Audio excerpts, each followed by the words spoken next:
ইতিহাসে এক নতুন অধ্যায় আরম্ভ হয়েছিল। কেউ বলে সে অধ্যায় আলো, কেউ বলে অন্ধকারের। আজ থেকে প্রায় ৭৩ বছর আগে ১৯৪৫ খ্রিস্টাব্দের ৬ আগস্ট মানুষের তৈরি আণবিক বোমায় মানুষের শহর হিরোশিমা ধ্বংস হয়েছিল, আর ৯ আগস্ট ধ্বংস হয়েছিল নাগাসাকি। সেই ঘটনার এত বছর পরে আজ আমরা ৩০ শতাব্দী নাট্যটি উপস্থিত করছি। এ নাটের মূল প্রশ্ন, সৃষ্টির সেরা জীব মানব কর্তৃক সৃষ্ট যুদ্ধ কি মানব সভ্যতার সাফল্য ঘোষণা করে, নাকি যুদ্ধ কতিপয় মানুষরূপী অশুভ বুদ্ধি সম্পন্ন যুদ্ধবাজের মানসিক বিকৃতির পরিচয়? আমরা এ প্রশ্নের জবাব খুঁজতে চেয়েছি প্রথমত পৃথিবীর ইতিহাসে সর্বাপেক্ষা কলঙ্কজনক অধ্যায় জাপানের হিরোশিমা আর নাগাসাকির ঘটনাবলী থেকে। তবে প্রশ্নটাই আমাদেরকে চালিত করেছে আরো নানা দিকে, নানা জটিল আবর্তে। ৩০ শতাব্দী নাট্যের মূল প্রশ্নটি আমাদের মনে অনেক অনেক প্রশ্নের জন্ম দিয়েছে। যেমন, আমেরিকার বোমায় জাপানের শহর হিরোশিমা ও নাগাসাকি ধ্বংস হয়েছে, এ ব্যাপারে আমাদের মতো সাধারণ বাঙালির কোনো দায়িত্ব আছে কি? আমরা তো যুদ্ধ বাধাইনি, বোমাও ফেলিনি। এ নাট্যের প্রশ্নগুলি অনেক তীব্র হয়ে উঠেছে ১৯৭৪ খ্রিস্টাব্দের ১৮ মে, যেদিন ভারতের রাজস্থানের মরুগর্ভ পোখরানে ভারতবর্ষের অ্যাটম বোমার প্রথম বিস্ফোরণ ঘটানো হলো। এবং তার পরের ইতিহাস আপনাদের কারোর অজানা নয়, কিন্তু বিস্তৃতির অন্ধকার নিমজ্জিত হয়ে যেতে যাচ্ছে তার পূর্বেকার ইতিহাস। আর এজন্যই বর্তমানের সঙ্গে অতীতের সেই ঘটনাগুলো সকলেরই নতুন করে স্মৃতিতে আনা প্রয়োজন। এ নাট্য সুন্দর নয়, এ নাট্য সুন্দর নয়। সুন্দরভাবে এ নাট্য কি করে উপস্থাপন করা সম্ভব আমরা জানি না, আসলে আমাদের শিক্ষেও নেই। এই দেখুন না, চরিত্র অনুযায়ী চেহারা, বয়স, সাজসজ্জা, এমনকি পরিস্থিতি অনুযায়ী দৃশ্যসজ্জা, আলোক সম্পাদ আমরা কিছুই ব্যবহার করিনি। আমাদের একমাত্র উদ্দেশ্য হলো নাট্যের প্রশ্নগুলি আপনাদের সামনে তুলে ধরা। অভিনয়ের দুর্বলতা বা প্রযোজনার ত্রুটি মার্জনা করতে বলছি না আপনাদের, কিন্তু তার জন্যই নাট্যের মূল প্রশ্ন থেকে যেন দৃষ্টি সরে না যায়, এইটুকুই অনুরোধ।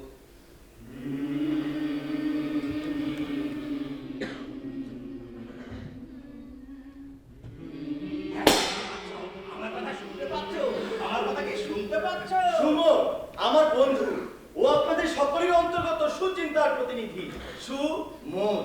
প্রত্যেক মানুষের মধ্যেই থাকে তিনটি সত্তা, একটি সত্তা আপসহীন, নীতি ও শুভের পক্ষে তার স্পষ্ট অবস্থান, ও সেই সুমন। মানবতার অপমানে সুমন ব্যতীত হয় রামাল্লাহ থেকে রামু, তা পৃথিবীর যেখানেই ঘটুক না কেন।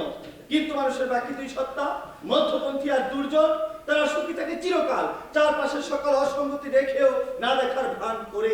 আর বলা বাহুল্য, পৃথিবীর সকল অশুভ ঘটনার জন্মের মূলে রয়েছে মানুষের ক্রিমিনাল সত্তার প্রত্যক্ষ ভূমিকা।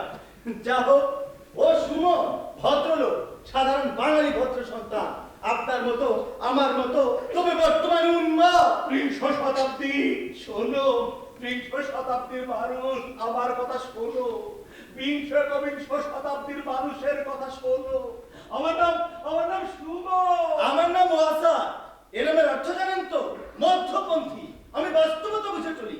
প্রতিদিন খবরের কাগজে নারী ধর্ষণ, শিশু নির্যাতন, নারী জন্মের অপরাধে সীমা, ইয়াসমিন, তানিয়া, বুশরা, সিমি, মহিমা, ফাহিমা, ইন্দ্রাণী, তিশা, লিজা, বিউটি, অস্ত্র, তনুমিতুদের করুণ পরিণতি, অথবা সভ্য পৃথিবীতে সংখ্যালঘু হওয়ার অপরাধে নির্যাতন ভোগ, অথবা যশোরের অনুষ্ঠান থেকে শুরু করে সারা দেশের সমগ্র উপমহাদেশে বোমা হামলার উন্মাদনা, কিংবা বসনিয়া ফিলিস্তিনের ধ্বংসলীলা, অথবা সন্ত্রাস হামলায় নিউ ইয়র্কের টুইন টাওয়ার ধ্বংসে প্রায় ৩,০০০ সাধারণ মানুষের মর্মান্তিক মৃত্যু। এবং এর প্রতিশোধ স্বরূপ আফগানিস্তানে আক্রমণ চালিয়ে যুদ্ধে সম্পৃক্ত নয় এমন হাজার হাজার বেসামরিক নারী পুরুষের রক্তে গঙ্গা বয়ে দেওয়ার ঘটনায় আমি ব্যথিত হই না। আর ব্যথিত হলেও পরক্ষণে এই ভেবে সান্ত্বনা পাই, আমার সন্তান, ভাই, বোন, স্ত্রী নির্যাতন বা ঘটনার শিকার হয়নি ভেবে সুখী হই এবং ঘটনাগুলো ভুলেও যাই। নিজে বাঁচলেই তো পাবেন না, তাই না? আমি বিংশ শতাব্দীর মানুষ, আমি উন্মাদ নই, এখন নই, বোধহয় কোনোদিনই হব না। আমি ২০ শতাব্দীর মানুষ, আমি আসামি। আমাকে তোমরা কাঠগড়ায় দাঁড় করিয়েছ, ২০ শতাব্দীকে তোমরা কাঠগড়ায় দাঁড় করিয়েছ। আপনাদের মধ্যে কেউ উন্মাদ আছেন সময়ের মতো? বোধহয় নেই, কারণ আমি উন্মাদ নই। উন্মাদ হওয়া তো সোজা নয়। সুন্দর মানুষ, সুন্দর শতাব্দীর সুন্দর মানুষ। বিচার করেছিলাম সুমন আর আমি। সুমনই আমাকে বিচারে অংশগ্রহণে বাধ্য করেছিল। আমার শতাব্দীও সুন্দর হতে পারত যদি না। সুমন, বিচার, মানুষের বিচার। বেশ কিছুদিন আগের গল্প, আজকের গল্প, হয়তো ভবিষ্যতের গল্প, সুমনের উন্মাদ হবার গল্প। শুনতে চান আপনারা? জানতে চান? তোমরা সাক্ষী। আমরা সাক্ষী। কিসের সাক্ষী? হিরোশিমা, নাগাসাকি, বিকিনি, ভারতবর্ষে, বাংলা, সারা পৃথিবী, বিংশ শতাব্দী। সুমন,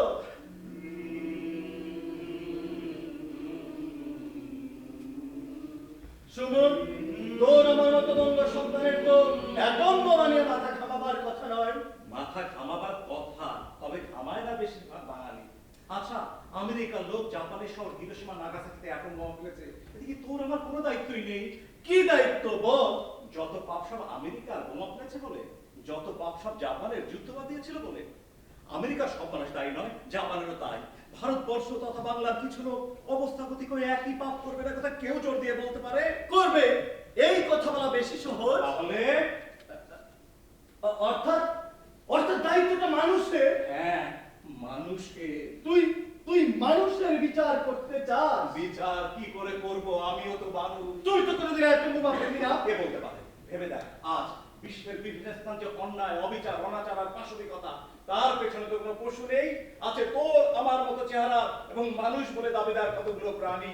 হ্যাঁ, আমি মানুষের বিচার করছি না, আমি মানুষের বিচার করছি না, কিন্তু মানুষকে আমি কাঠগড়ায় খাড়া করেছি। সে মানুষ আমি নিজেই। আমি আসামি, আমি উকিল, আমি সাক্ষী, আমি জাজ, আমি জুরি, আমি তুই আরো অনেকে, সবাই, সব মানুষ। এই যে সব দলিল, প্রমাণ, evidence, Hiroshima, Nagasaki, bikini, Bharatvarsha, Bangladesh, আসলে আসলে সারা পৃথিবী।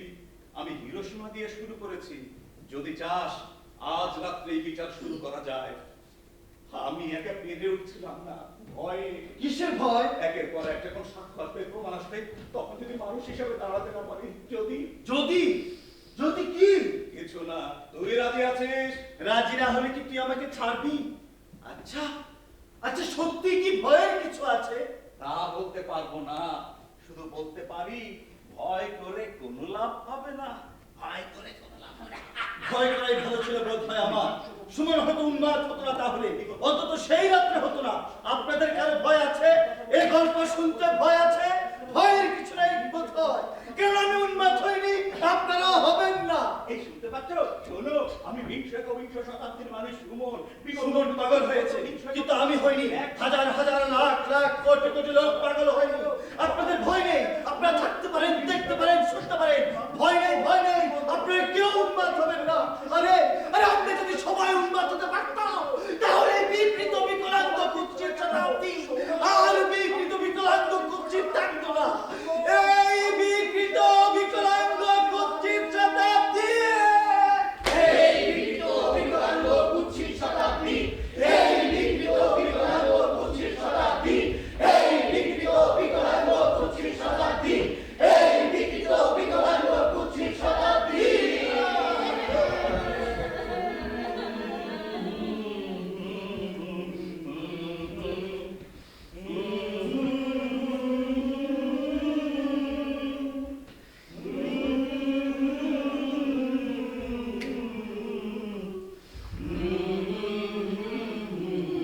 তোর কাগজপত্র তো সব এলোমেলো দেখছি। কোথা থেকে শুরু করবি? কি আসে যায় ওয়াসাব, এক জায়গা থেকে শুরু করলেই হলো। সেটা কি রকম হবে? 6ই আগস্ট 1945, সকাল 8:15, একটা মুহূর্ত। সেই মুহূর্তে অনেক কিছু আরম্ভ, আবার অনেক কিছু শেষ। যা আরম্ভ তা এখনো শেষ হয়নি, যা শেষ তা আরম্ভ হয়েছে মানব সভ্যতার জন্মদিনে। আচ্ছা বেশ, তাই হোক। টিনিয়ন দ্বীপ। হ্যাঁ, টিনিয়ন দ্বীপ, প্রশান্ত মহাসাগরের মারিয়ানা অ্যাটলসের মাঝখানে একটা ছোট্ট দ্বীপ। American base. হ্যাঁ, যুদ্ধ শিবির। 30,000 লোকের এক আধুনিক আমেরিকান শহর। আর একটা আওয়াজ, একটা এক ঘরে আওয়াজের প্রতিদিন প্রতি রাত্রে। কিসের আওয়াজ? আমেরিকান বিমানকে হয় উঠছে, আবার নামছে বিমানে। তারপর তারপর হঠাৎ একদিন আওয়াজ বন্ধ। কোনো উঠছে না, কন্ট্রোল টাওয়ার বন্ধ করে দিয়েছে সকল যাত্রা। অনেকক্ষণ পরে অনেক দূর থেকে ভেসে এলো সেই পরিচিত এক ঢের ঘর ঘর ধ্বনি, একখানে প্রকাণ্ড নিঃসঙ্গ উড়োজাহাজ এসে নামলো বিমানবন্দরে। ওই বিমানে একটা প্রকাণ্ড বলতে বাক্স ছিল দ্বিতীয় পারমাণবিক বোমা, আর প্রথমটা এসেছিল দিন কতক আগে যুদ্ধ জাহাজে। Uranium 235, uranium 235, B-29, 20th Air Force, Group 509, Colonel Paul Tibbets, Navy Captain William Parsons, Major Thomas Kirby, Major Claudie Hardy, Group Captain Cheshire, Major Sweeney, Major Hopkins. কে তোমার প্রথম সাক্ষী? ফেরেবি। ডাকো। মেজর ফেরেবি। ওগো একই লীলা দেখছি এ ধরণীতে, মানুষ করছে বিনাশ মানুষকে আজ নিজ হাতে। ওগো একই লীলা দেখছি এ ধরণীতে, মানুষ করছে বিনাশ মানুষকে আজ নিজ হাতে। ওগো একই লীলা দেখছি এ ধরণীতে, মানুষ করছে বিনাশ মানুষকে আজ নিজ হাতে। ওগো একই লীলা দেখছি এ ধরণীতে, মানুষ করছে বিনাশ মানুষকে আজ নিজ হাতে। ওগো একই লীলা দেখছি এ ধরণীতে।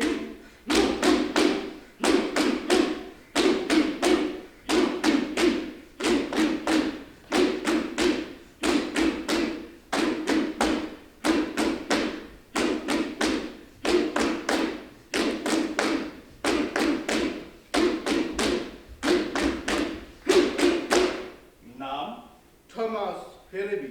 1945-এর আগস্টে আপনি কোথায় ছিলেন? টিনিয়ম তখন লেফটেন্যান্ট কর্নেল হয়েছিলেন। বা মেজর। হিরোশিমার জন্য প্রমোশন। হিরোশিমার পরে প্রমোশন। আচ্ছা, পরের কথা এখন থাক। আপনাকে মেজর ফেরেবি বলে সম্বোধন করলে আপত্তি আছে? থমাসও বলতে পারেন। থমাস মানুষের নাম? না, থাক। মেজর ফেরেবি, 1945 খ্রিস্টাব্দের মাঝামাঝি আপনাকে একটা বিশেষ কাজের ভার দেওয়া হয়েছিল, ঠিক কিনা? হ্যাঁ ঠিক।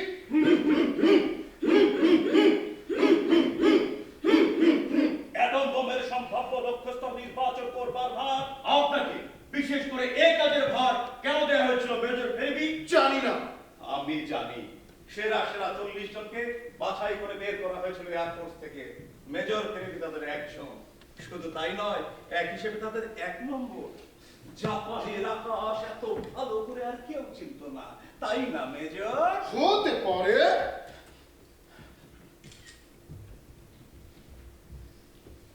এই লক্ষ্যস্থল খুঁজে বের করতে কতবার জাপানের আকাশে গিয়েছেন আপনি? অনেকবার। প্রতি সপ্তাহে একবার কি দুবার করে। এরকম লক্ষ্যস্থল আপনাকে খুঁজতে বলা হয়েছিল? যেখানে বোমার কার্যকরী ক্ষমতা সবচেয়ে বেশি বোঝা যাবে। অর্থাৎ যেখানে ধ্বংসের পরিমাণটা সবচেয়ে বেশি হবে। তা বলা যায়। টিনিয়ন থেকে এর আগে বোমারু বাহিনীর কটা অভিযান হয়েছে জাপানে বলতে পারেন? প্রায় 15,000। জাপানের কটা শহরে? 70টা। তাহলে ধরে নেওয়া যেতে পারে যে সব শহরের সামরিক মূল্য ছিল তার সবকটাই বোমায় বিধ্বস্ত সে সময়ে। তাহলে আপনার বাছাই করা শহরগুলোর আর যাই থাক, সামরিক কোনো গুরুত্ব ছিল না। অর্থাৎ সে সমস্ত শহর সাধারণ নাগরিককে বোঝায় বেসামরিক শহর, তাই না? বলুন। যেসব শহরে বোমা বেশি পড়েনি তাই বাঁচতে বলা হয়েছিল আমাকে। আচ্ছা, আসল কথা এখন।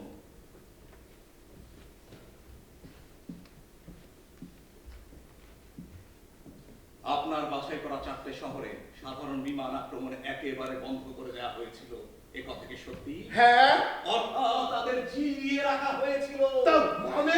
অ্যাটম বোমার মাহাত্ম্যের পুরো প্রমাণ পেতে গেলে খুচরো ধ্বংস বন্ধ করতে হয়, তাই না মেজর? আমাকে কি এই প্রশ্নের জবাব দিতে হবে?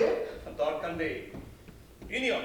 ইউনিয়নে যখন অ্যাটম বোমা এসে পৌঁছলো তখন আপনি কতটা জেনেছিলেন? আমি জেনেছিলাম এর একটা ইউরেনিয়াম 235, অন্য প্লুটোনিয়াম 239। ইউরেনিয়াম 235 বলতে কি বোঝায় তখন জানতেন? অত্যন্ত শক্তিশালী বলে জানতাম। কতটা শক্তিশালী বুঝিনি। কবে বুঝলেন? 6 আগস্ট সকালে। কোথায়? হিরোশিমা।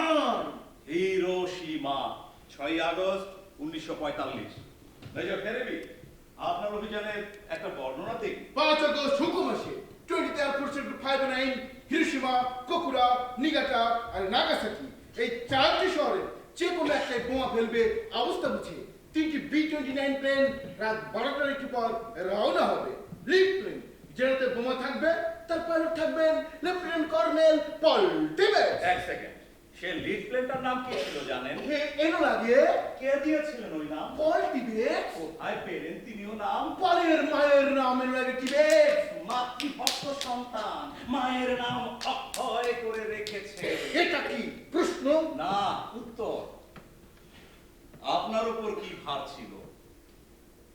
আপনার উপর কি ভার ছিল? বোমাটা ফেলা। হ্যাঁ ঠিক, বারবার হিরোশিমার আকাশে উড়ে অসংখ্য ফটোগ্রাফ ফুটিয়ে পরীক্ষা করে মেজর ফেরেবি এক দুর্মূল্য জ্ঞান অর্জন করেছিলেন। ঠিক কোন জায়গায় কোন মুহূর্তে বোতাম টিপতে হিরোশিমার ধ্বংস সবচেয়ে বেশি হবে তার চুলচেরা বিচার মেজর ফেরেবির চেয়ে ভালো আর কেউ করতে পারতো না, তাই না মেজর? যুদ্ধের সময়ে যে কাজ ভালো পারে তাকে সে কাছে দেওয়া নিয়ম। হ্যাঁ, নিশ্চয়ই। তারপর বলে যান। আমরা উঠছিলাম প্রায় 30,000 ফুট উপর দিয়ে। অন্য দুটি B-29 প্লেন প্রায় 12 মাইল পেছনে পাশাপাশি ছিল। সকাল হবার কিছুক্ষণ পর হিরোশিমা দেখতে পাওয়া গেল। তারপর কি করলেন? আমার যা কাজ ছিল তাই করলাম। কি দেখলেন? এগুলোকে ঘুরছিল যখন, তখন বোমাটা ফাটলো। এগুলোকে যখন সম্পূর্ণ ঘুরেছে তখন হিরোশিমা অদৃশ্য হয়ে গেছে একটা ঘন মেঘের আড়ে। মেঘটা আস্তে আস্তে আরো ঘন হয়ে উঠতে লাগলো, যেরকম মুঠো করে হাত। তারপরে হঠাৎ প্রচন্ড যদি মুঠোটা শূন্যে উঠে এলো, প্রায় 15,000 ফুট উপরে ছড়িয়ে পড়লো ছাতার মতো। তারপর দেখি না, তারপর দেখেছে বাকি দুটো প্লেন, দেখেছে, ছবি নিয়েছে। হিরোশিমা ছেড়ে আপনি কি করলেন? হেডকোয়ার্টার্সে খবর পাঠালাম। হ্যাঁ ঠিক, মেজর ফেরেবি তার নোটবুক থেকে পাতা ছিঁড়ে খবর লিখে রেডিও অপারেটরকে দিলেন। খুবই সংক্ষিপ্ত খবর, মাত্র দুটো ইংরেজি শব্দ। কি শব্দ? বলুন মেজর ফেরেবি। Results good. Good, result good, ভালো, খুব ভালো। কয়েক মুহূর্তের মধ্যেই খবর চলে গেল ওয়াশিংটনে প্রেসিডেন্ট হ্যারি ট্রুম্যানের সদয় অবগতির জন্য। আপনার আর কোনো প্রশ্ন আছে? আছে মেজর ফেরেবি। ও না, এখন তো হিরোশিমা অভিযানের সাফল্যে আপনার প্রমোশন হয়ে গেছে। এখন তো আর মেজর নয়, লেফটেন্যান্ট কর্নেল টমাস ফেরেবি। বলুন। টিনিয়ন থেকে আপনাদের রওনা হবার নির্দিষ্ট সময়টা শেষ করতে হঠাৎ 1 ঘন্টা পিছিয়ে দেওয়া হয়। এই পিছিয়ে দেওয়ার নির্দেশের কারণ কি আপনি জানেন? অনেক কিছু হতে পারে, অনেক টেকনিক্যাল কারণ। এটা এ ধরনের কাজে বিচিত্র কিছু নয়। না, বিচিত্র কিছু নয়। এক্ষেত্রে 1 ঘন্টা দেরি হবার ফলে কতখানি তফাৎ হলো আপনি বুঝেছিলেন? আমার বোঝা না বোঝায় কিছু আসে যায় না। Order is order. 7:15 হিরোশিমা শহরের উপকণ্ঠের লোকেরা যে যার বাড়িতে বেরোবার জন্য তৈরি হচ্ছিল। শহরের বাইরের অফিস কারখানার কর্মীরা সবে ট্রেন বাস ধরতে শুরু করেছিল। হিরোশিমার অফিস পাড়া, কারখানা অঞ্চল, বন্দর এলাকা তখন নির্জন, কেননা অফিস সময় সকাল 8টা। কিন্তু আপনাদের বোমা ফেলার নির্দিষ্ট সময় ছিল সকাল 7:15। শেষ মুহূর্তে আপনারা সিদ্ধান্ত পরিবর্তন করলেন, বোমা ফেলার সময় 1 ঘন্টা পিছিয়ে দিলেন। আর এই 1 ঘন্টা পরে 8:15 হাজার হাজার লোক চারিদিক থেকে সে ভিড় করে জমা হয়েছে ঠিক সেই জায়গাটিতে যেখানে আপনার নির্ভুল সারা দুনিয়ার প্রথম আণবিক বোমাটিকে পাঠিয়েছে। এই ঘটনাটি নিহাত টেকনিক্যাল কারণে ঘটেছে। যে কারণেই ঘটুক তার সাথে আমার কোনো সম্পর্ক নেই। অর্ডার ছাড়া অন্য কোনো কিছুর সাথে আমার সম্পর্ক নেই। আপনার আর কোনো প্রশ্ন আছে? হ্যাঁ আছে।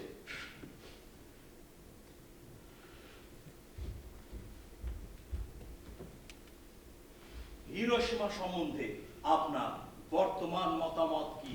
আমাকে যে কাজের ভার দেওয়া হয়েছিল আমি তা করেছি। আজ আবার ওই অবস্থায় ওই হুকুমে আমি তাই করব। অর্থাৎ মেজর ফেরেবির এই দম্পতি আজ আবার ওই অবস্থায় ওই হুকুমে ঠিক তাই করব। এর সঙ্গে মিল খুঁজে পাও না বাংলাদেশের স্বাধীনতা বিরোধীদের, যারা আজ পর্বভার উচ্চারণ করে 71 আমরা যা করেছি ঠিকই করেছি, 71 আমাদের ভূমিকা সঠিক ছিল এবং আমরা 71 ভূমিকার জন্য অনুতপ্ত নই। সুমন, তুমি এসব প্রসঙ্গে এখন উত্থাপন করতে চাও? হ্যাঁ, কারণ পৃথিবীর সকল যুদ্ধই ওই মানুষকে জানোয়া যুদ্ধ অপরাধীদের মানসিক বিকৃতির ফল, আর সকল যুদ্ধের পরিণামও ভয়াবহত অভিন্ন। হ্যাঁ, তা ঠিক, কিন্তু কোনো কিন্তু নয়, কেননা অন্যায়কে প্রকাশ করা, অন্যায়ের প্রতিকার করা আর অন্যায় সম্পর্কে নতুন প্রজন্মকে সচেতন করাই সঙ্গত। আপনার আর কোনো প্রশ্ন আছে? হ্যাঁ আছে। আবারও জিজ্ঞাসা করি, হিরোশিমা সম্বন্ধে আপনার বর্তমান মতামত কি? আমি তো আগেই বলেছি, আমাকে যে কাজের ভার দেওয়া হয়েছিল আমি তা করেছি। আজ আবার ওই অবস্থায় ওই হুকুম মেনে আমি তাই করব। কেন? কিভাবে করেছেন সেটা আমার প্রশ্ন ছিল না লেফটেন্যান্ট কর্নেল। অ্যাটম বোমা ফেলা সম্বন্ধে আপনার মতামত জিজ্ঞাসা করছিলাম, ব্যক্তিগত মতামত। আমি মনে করি সামরিক দিক থেকে সবচেয়ে কম ধ্বংস করে সবচেয়ে বেশি ফল পাওয়া গেছে।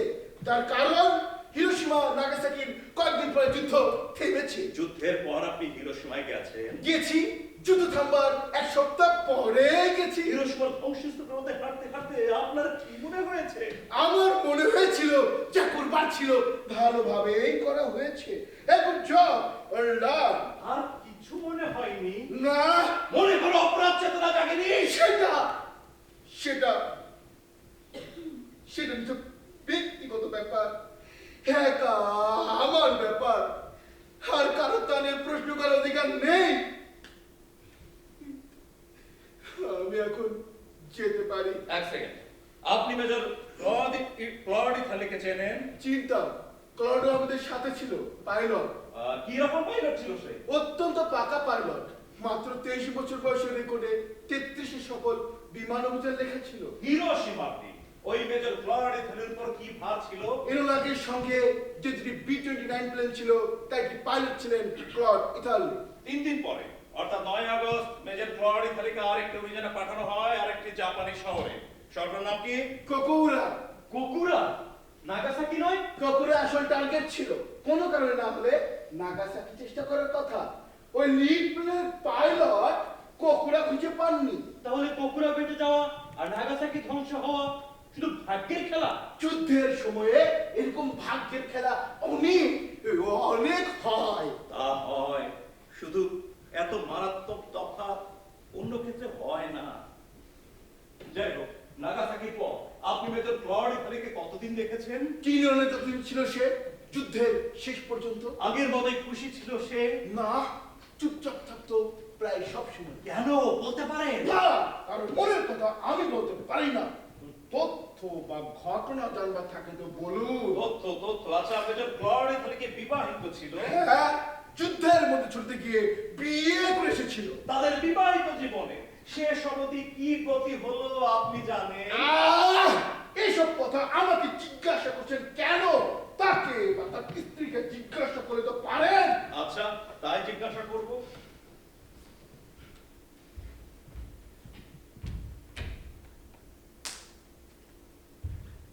আর একটা প্রশ্ন লেফটেন্যান্ট কর্নেল ফেরেবি, বলুন। মেজর ইথালি এখন কোথায়? জেলে। পরের সাক্ষী মেজর ইথালি? না, তাকে আর কষ্ট দিয়ে লাভ নেই। তার চেয়ে মিসেস ইথালিকে ডাকা ভালো। ডাকো। মিসেস ইথালি। সুন্দর পৃথিবী নয় যুদ্ধ চাই শান্তি, ভালোবেসে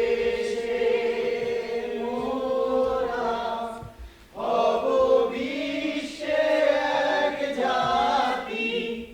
সুন্দর পৃথিবী। আপনার স্বামী ক্লড ইথালি সম্বন্ধে আমরা কয়েকটা কথা জিজ্ঞাসা করতে চাই। ক্লড ইথালি এখন আমার স্বামী নন। জানি আপনি বিবাহ বিচ্ছেদের আবেদন করেছিলেন কোর্টে। হ্যাঁ, আবেদন মঞ্জুর হয়েছিল। আপনি কি ক্লডকে ভালোবাসতেন না? বাসতাম, খুব ভালোবাসতাম। ক্লডের মতো লোক আমি আগে কখনো দেখিনি। তাহলে বিবাহ বিচ্ছেদ চাইলেন কেন? ওর সঙ্গে ঘর করা আর সম্ভব ছিল না। যুদ্ধের শেষে মেজর ইথালি ফিরে আসবার পরেই কি আপনার এই কথা মনে হয়েছিল? না, তখন আমার মতো সুখী মেয়ে আর কেউ ছিল না। ক্লড হিরো হয়ে ফিরেছিল। টেক্সাসের ব্রেসন শহরে বীরের অভ্যর্থনা পেয়েছে। শোভাযাত্রা, ব্যান্ড, পতাকা, নগরসজ্জা, মেয়রের বক্তৃতা কিছুই বাদ যায়নি সেদিন। কিন্তু ক্লড বলুন। অভ্যর্থনার অনুষ্ঠান শেষ হবার আগেই ক্লড হঠাৎ উঠে ছুটে বেরিয়ে গেল। আমাদের কাউকে কিছু না বলে অনেকক্ষণ পর ওকে খুঁজে পেলাম একটা গোলা ঘরে একা।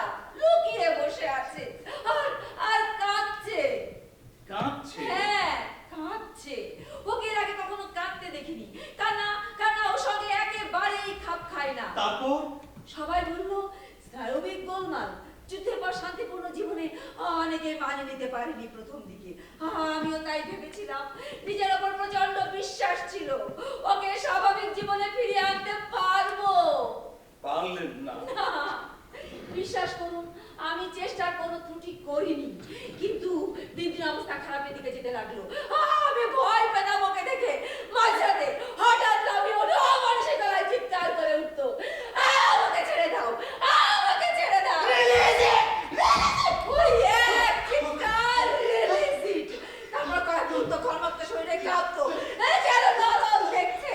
তারপর আবার চিৎকার করে না, এখন না, এখন না।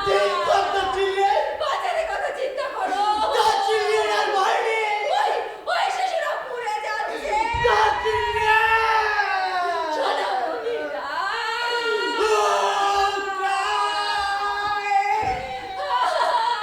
এই যিশু। অসহায় ক্লডের মুখের দিকে তাকিয়ে ভয়ে আমার প্রাণ শুকিয়ে যেত।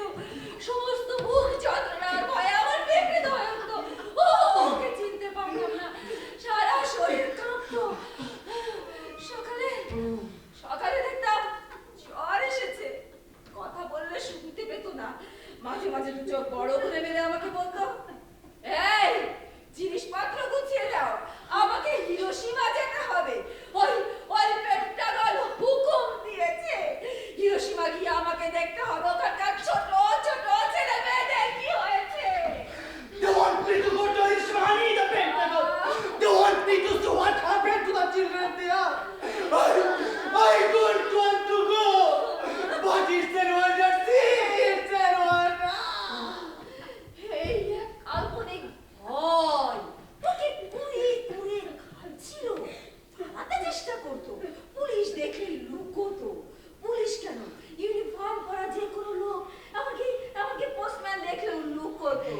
Honey, you got to watch it, honey. ওগো, তুমি ওই লোকটাকে দেখেছো? Got to watch that man. হ্যাঁ, দেখেছো? He's after me. সে আমার পিছু নিয়েছে। He's after me.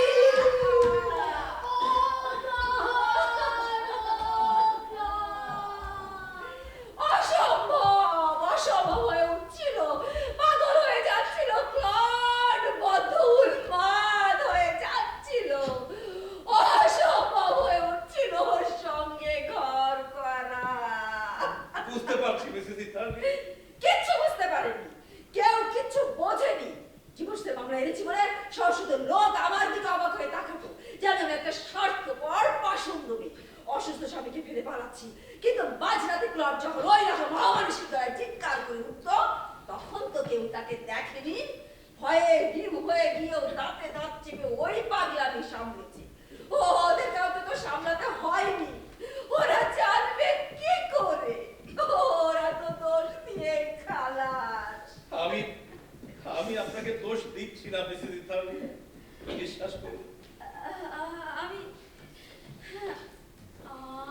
দুঃখিত। হঠাৎ যেন ক্লডের দুঃস্বপ্ন দেখা চেহারাটা চোখের সামনে ভেসে উঠেছিল। আর কি জানতে চান বলুন। বিবাহ বিচ্ছেদের পর প্লট কি করলো যদি বলতে পারেন? এক কথায় বলা যায় ভেসিয়ে চলল। গ্রেসন শহর ছেড়ে চলে গেল টেক্সাসের এক খামারে কৃষি মজুরের কাজ নিয়ে। ওখানেও প্রায় নাকি বলতো ওকে জোর করে জাপানে পাঠানো হবে, হিরোশিমা নাগাসাকি ধ্বংসের হিসেব নিতে। মিলিটারি হসপিটালের ডাক্তারেরা পরীক্ষা করে বললেন এক্সট্রিম নার্ভাস ডিপ্রেশন। তখন গভর্নমেন্ট থেকে পেনশনের ব্যবস্থা করে দেওয়া হলো। কত টাকা? বেশি নয়, মাসে $237। কিন্তু বেশি কমে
কিসের জন্য? মনস্তাত্ত্বিক ডাক্তারেরা বলেছিলেন শাস্তি পাবার জন্যে। হিরোশিমার অপরাধের জন্য শাস্তি খুঁজতো। এখন ও কোথায়? 4-1 জেলে। ওই মানচিত্র থেকে হিরোশিমা নাগাসাকি মুছে ফেলতে বেশিক্ষণ লাগেনি। ওর মন থেকে মুছে ফেলতে কতদিন লাগবে কে জানে, কে জানে। ধন্যবাদ মিসেস ইথালি।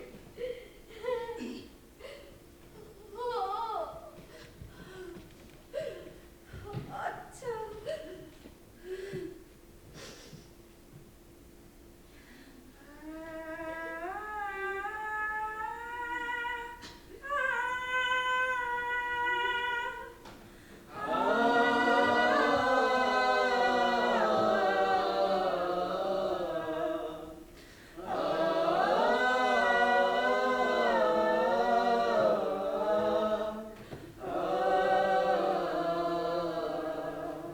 এ তো গেল একটা দিক ওয়াসাব যারা আকাশে ছিল, এবার যারা জমিতে ছিল তাদের পালা। Doctor Arata Osada, emeritus professor, ex president, Hiroshima university. Doctor Arata Osada, সুন্দর এই পৃথিবীতে যুদ্ধ নয়, যুদ্ধ নয়, আমরা শান্তি চাই, আমরা শান্তি চাই। পৃথিবীর মারণাস্ত্র আমরা ধ্বংস করতে চাই, আমরা ধ্বংস করতে চাই, আমরা শান্তি চাই, আমরা শান্তি চাই, আমরা শান্তি চাই, আমরা শান্তি চাই। ডক্টর ওসাদা, রচনাগুলো এনেছেন? এনেছি। কি রচনা? স্কুল কলেজের ছাত্রছাত্রীদের রচনা। ডক্টর ওসাদা লিখেছিলেন 1951 খ্রিস্টাব্দে। 32টি স্কুল কলেজ থেকে প্রায় 2000 রচনা পাওয়া গিয়েছিল। বিষয়টা কি? হিরোশিমার অভিজ্ঞতা। এরা সবাই পিকাদমের দিন হিরোশিমায় ছিল। 4 থেকে 11 বছর বয়স ছিল তাদের তখন। পিকাদম কি? পিকা মানে আলো আর ধন মানে বজ্রপাত। আমরা আণবিক বোমাকে পিকাদম বলে বর্ণনা করি। ডক্টর ওসাদা, হ্যাঁ? আমরা ওই রচনাগুলো থেকে কিছু শুনতে চাই। হ্যাঁ, শোনাই। প্রথমে ধরুন কোনটা শোনাই। সবকটাই শোনাবার মতো, সবকটাই জানবার মতো। যে কোনো একটা নিন। আচ্ছা, এটা ইউশিহিরো কিমুরা। এর বয়স পিকাদমের সময় ছিল 8 বছর। আচ্ছা, এইখান থেকে শুনুন। সাইরেন শুনে বাড়ি চলে এলাম। কিন্তু একটু পরে অল ক্লিয়ারের সাইরেন বাজলো। আমি আবার স্কুলে ফিরে গেলাম। টিচার আসেননি, তাই আমরা মজা করে চললাম। 高橋、お元気ですか？元気です。みんなで遊びましょう。行きましょう。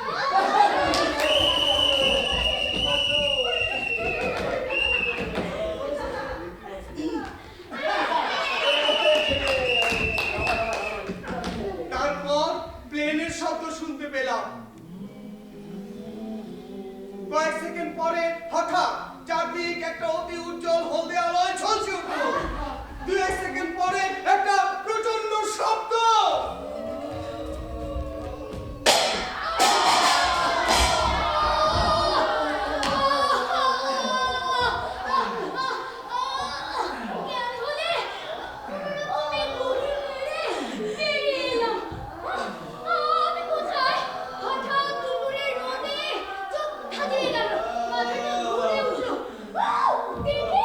চারিদিকে অনেক লোক পড়ে আছে। তাদের অনেকের মুখ পুড়ে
ভীষণ ঠান্ডা পড়লো। একটা বাড়ি আগুনে পুড়ছিল। আমরা সেখানে গিয়ে আগুন পোয়ালাম। ভীষণ তেষ্টা পেয়েছিল। নদীতে পানি খেতে গেলাম।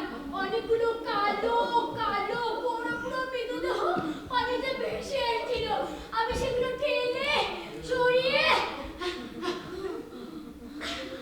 পানি খেলাম। চারিদিকে এত মৃতদেহ ছড়িয়েছিল যে তাদেরকে আমাদের কিছুই মনে হচ্ছিল না। একটা বাচ্চা ছেলে মা মা বলে চেঁচাচ্ছিল। অনেকে নদী থেকে আসছিল, পড়ে যাচ্ছিল আর মরে যাচ্ছিল। আপা আপা রে তুইও। একটু পরে আপা পড়ে গেল। বাবা তাকে কাঁধে করে যেখানে আগে আমাদের বাড়ি ছিল সেখানে। ডক্টর বেশি বাকিও নেই। ওর ওই বোনটি মারা গিয়েছিল 9 দিন পরে। সবচেয়ে বড় যে বোন, তার মৃতদেহ খুঁজে পাওয়া যায়নি।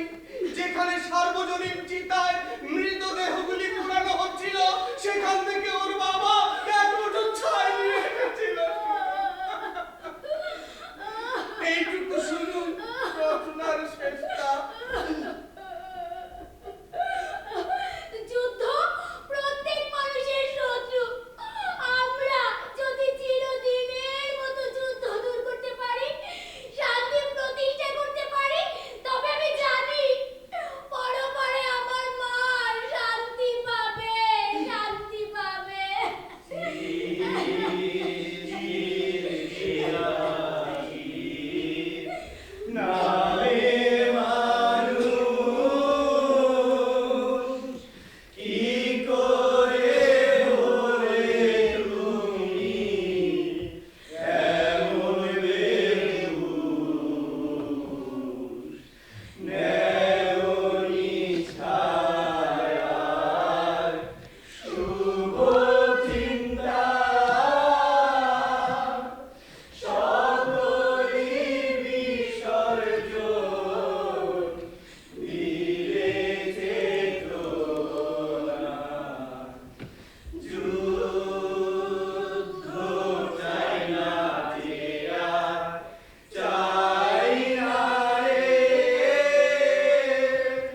যুদ্ধ প্রত্যেক মানুষের শত্রু।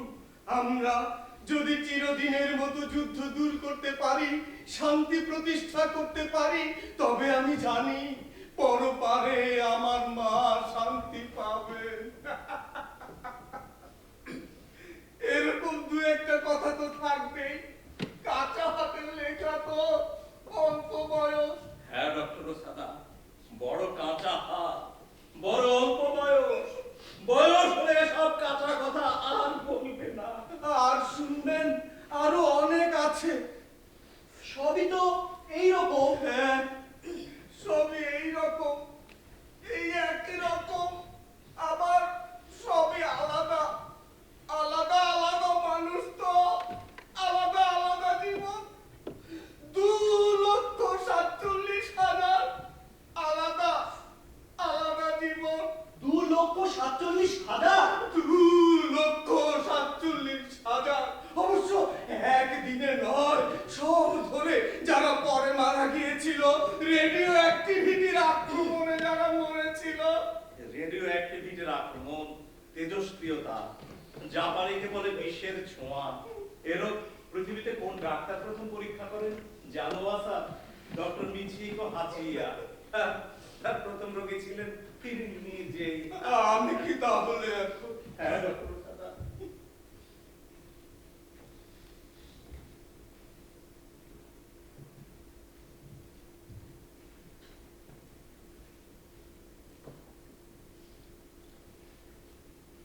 আরিগাতো গোজাইমাসু। গোজাইমাস, অনেক ধন্যবাদ। আরে না না না, বরং শুনবার জন্য ধন্যবাদ। যুদ্ধের কথা এখন তো আর কেউ শুনতে চায় না, ভুলতে চায়। অতীত বলে চাপা দিতে চায়, ভুলতে চায়, শুনতে চায়, চাপা। এইরকম 100টি রচনা বেছে নিয়ে একখানা বই ছাপা হয়েছে।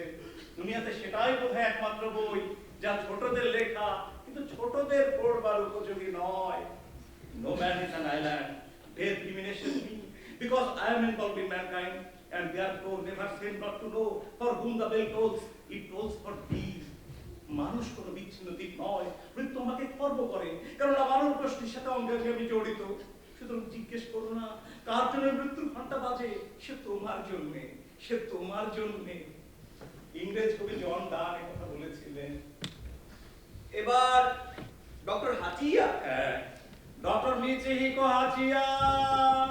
যুদ্ধ চাই না গিয়া, চাই না রে শান্তি ও সমৃদ্ধ ভবিষ্যৎ চাই যে, যুদ্ধ করে জীবন বিনাশ করে লাভ কি বড় ধ্বংস টেনে এনে। যুদ্ধ চাই না গিয়া, চাই না রে। কন্নিচুয়া। Michiko Hachiya, director communications hospital. ওমার এপিসেন্টারের 500 গজের মধ্যে যারা ছিল তারা তো কেউ বাঁচেনি। ওই 500 গজের বাইরে আমাদের বেশিরভাগ রোগী।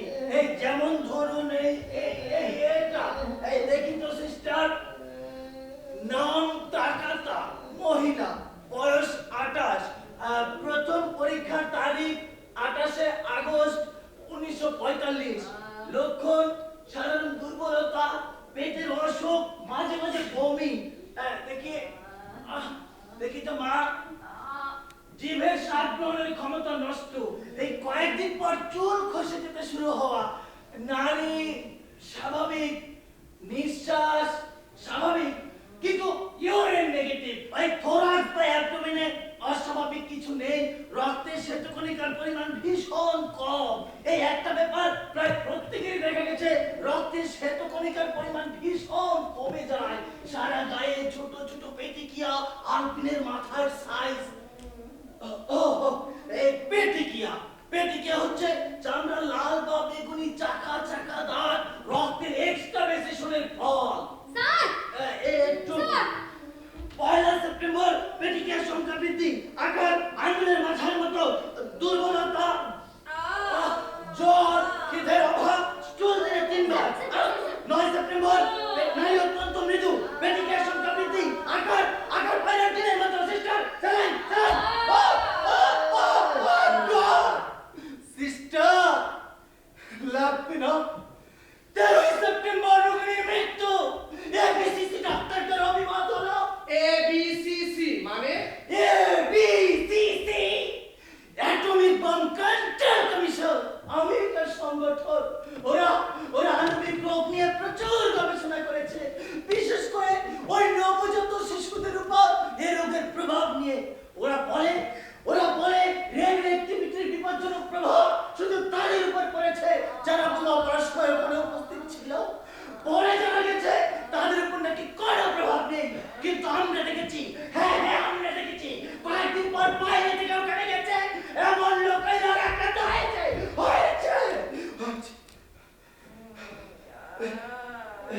কি যেন বলছিলাম, সে যাই হোক, এ রোগ ধরবার পরেও চিকিৎসা বের করতে আমরা অন্ধকারে হাত তুলেছি। রোগীদের উপর পরীক্ষা করে করে বের করতে হয়েছে। এ ব্যাপারে আমার অবশ্য একটা সুবিধা ছিল, আমার নিজের রোগটা হয়েছিল বলে চিকিৎসা করাটা অনেক সহজ হয়েছিল, অনেক সহজ হয়েছিল। দেখি তো মা, ভিটামিন সি ইনজেকশনে কাজ দেয় বেশ। নাগাসাকি ডাক্তাররা দেখেছেন গ্লুকোজ ইনজেকশনও ফল পাওয়া যাচ্ছে। অ্যান্টিবায়োটিক্স আর ওই ব্লাড ট্রান্সফিউশনের যথেষ্ট ব্যবহার হয়েছে পরে। স্যার একটু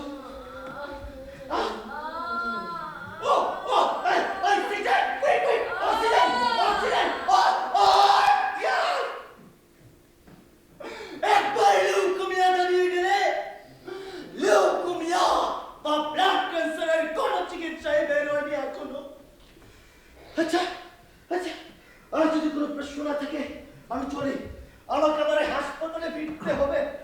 এক সেকেন্ড ডক্টর হাজি, বলুন বলুন। 1954 বিকিনির হাইড্রোজেন বোমার সময় যারা এই রোগে আক্রান্ত হয়েছিল তাদের সঙ্গে অ্যাটম বোমার রোগীদের তফাৎ কি? তফাৎ? হাইড্রোজেন বোমার বিধ্বংসী আর তেজস্ক্রিয় প্রভাবের তুলনায় অ্যাটম বোমার ছেলে মানুষ, হ্যাঁ হ্যাঁ ছেলে মানুষ। আমেরিকার বৈজ্ঞানিকেরা হিসাব করে দেখেছেন পৃথিবীর সমস্ত মানুষকে খতম করতে মাত্র 400 টন নিউট্রিয়াম লাগে, মাত্র 400 টন। একটা সুবিধা অবশ্য আছে, ওই রোগী দেখা চিকিৎসা করো, এসব ঝামেলার দরকার হবে না, দরকার হবে না। নদী নদী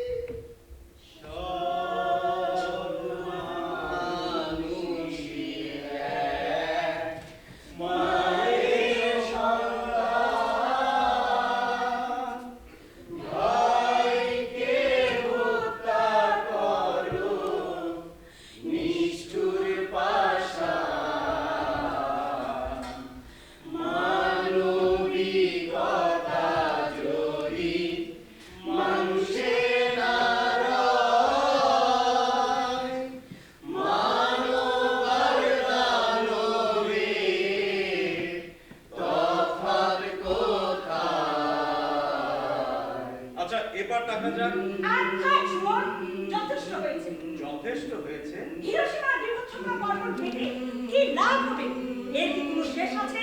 ছাদ ভেঙে মরা, আগুনে পুড়ে মরা, রোগের যন্ত্রণায় তিলে তিলে মরা, এর কোনটা জানতে বাকি আছে আমাদের? আর একরকম মরা আছে ওয়াসাদ, ভয়ে মরা। ভয়ে মরা? হ্যাঁ ভয়, হিরোশিমা নাগাসাকির পর নতুন বোমার ভয়, নতুন নতুন বোমার ভয়। কিন্তু সে তো আর এইখানে হিরোশিমা নাগাসাকির সাথে আমাদের যোগসূত্র। এই ভয়ে মানুষের বুদ্ধি লোপ পায়, আবার ভয়ে মানুষের চেতনা জাগে।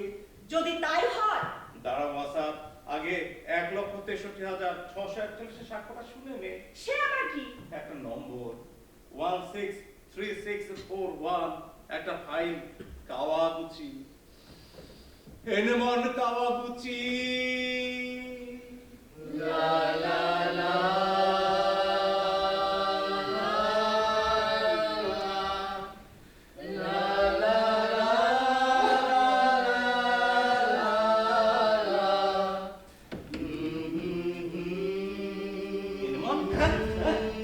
এখন কি করো? কাপড় গুলাই, ছেঁড়া ন্যাকড়া, কাগজ বিক্রি হয়, ভাঙা টিন, লোহা লক্করের টুকরা তাও বিক্রি হয়।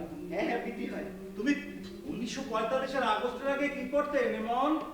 1945 আগস্ট, হিরোশিমা কাজ করতাম, চাকরি করতাম মিৎসুবিশি কারখানায়, ইঞ্জিনিয়ারিং। তুমি ইঞ্জিনিয়ার ছিলে? হ্যাঁ ইঞ্জিনিয়ার, মেকানিক্যাল ইঞ্জিনিয়ার ছিলাম।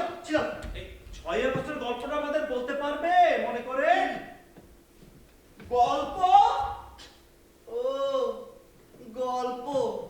6 আগস্ট 1945, হিরোশিমা, মিৎসুবিশি ফ্যাক্টরি। তারপর বলো। তারপর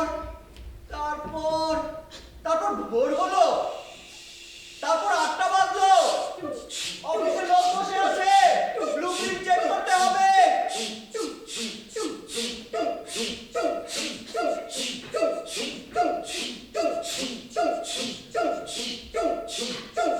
কারখানা থেকে বেরিয়ে ইয়ার্ডে গেলাম, আকাশ দেখলাম, তখন সাইরেন বাজলো, সবাই কারখানা থেকে বেরিয়ে গেল। আমি তাড়াহুড়ো করিনি, হিরোশিমায় বোমা তো পড়ে না, নাগাসাকিতেও পড়তো না। হ্যাঁ আমি আকাশ দেখলাম, অল ক্লিয়ার বাজলো।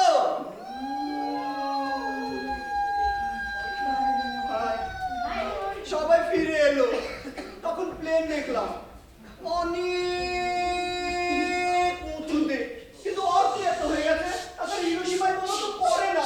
আমি অফিসের দিকে গেলাম, একটুখানি গেলাম, একটু কয়েক পা, পাথর,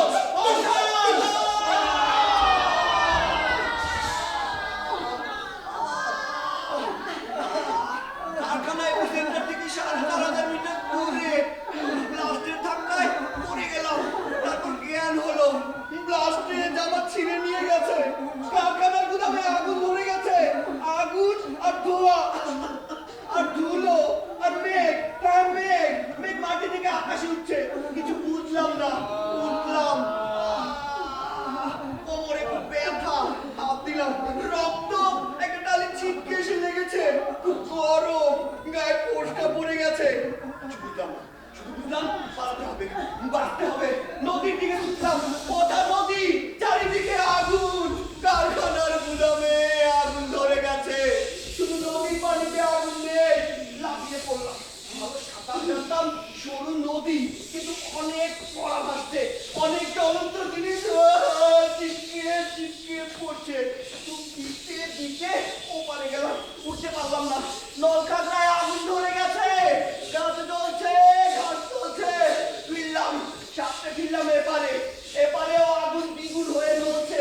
একটা গাছের শিকড় ধরে ঝুলে রইলাম, গাছটা জ্বলছে, আগুন পড়ে পড়ে হাত মুখ চলে গেল, ছেড়ে দিলাম, আবার ওপার, জলে বড় বড় কাঠ ভেসে আসছে, বড় বড় গাছের ডাল আর মরা, সাঁতরানো যায় না। 6 বার এমনি করে 6 বার এপার ওপার করলাম, তারপর এক জায়গায় উঠতে পারলাম কোনো মতে। তবু চারিদিকে আগুন, পালাও আগুন, দৌড়ে পালাও আগুন, আগুন আগুন। আবার নদী, সাঁতার, দৌড়।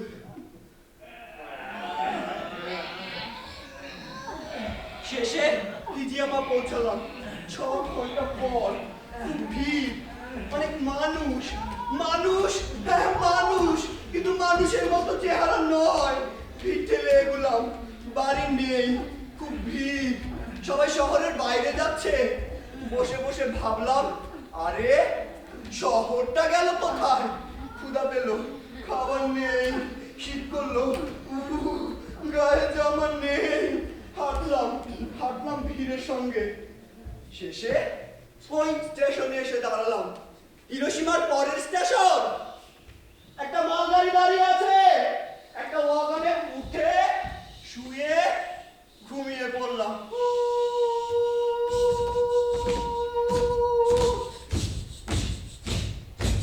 এক সময় টের পেলাম গাড়ি চলছে, চলছে আর থামছে। তারপর দেখি সবুজ মাঠ আর নদী আর গাছ, পাখি, পাখি যাচ্ছে। মনে হলো যুদ্ধ নেই, আগুন নেই, বোমা নেই, সব সব থেমে গেছে।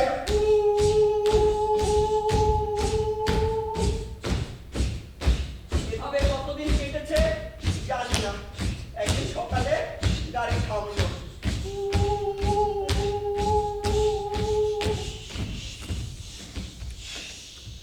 নেমে এলাম সকলের সঙ্গে। অবাকে দেখি, আরে এ তো আমার নিজের শহর। এগুলো ধরে হাঁটলাম, রাস্তার দুপাশে গাছ, আকাশে সাদা মেঘ, আকাশে প্লেন, কি প্লেন! হঠাৎ ভীষণ ভয় হলো, ছুটলাম, একটা নালায় লাফিয়ে পড়লাম। প্লেনটা ঘুরছে, প্লেনটা ঘুরছে, প্লেনটা ঘুরছে। ওটা কি? ওটা নেমে আসছে, কালো ছোট্ট নেমে আসছে, নেমে আসছে। তারপর আবার পিকাদন, পিকাদন, পিকাদন। আমার নিজের শহর নাগাসাকি, নাগাসাকি।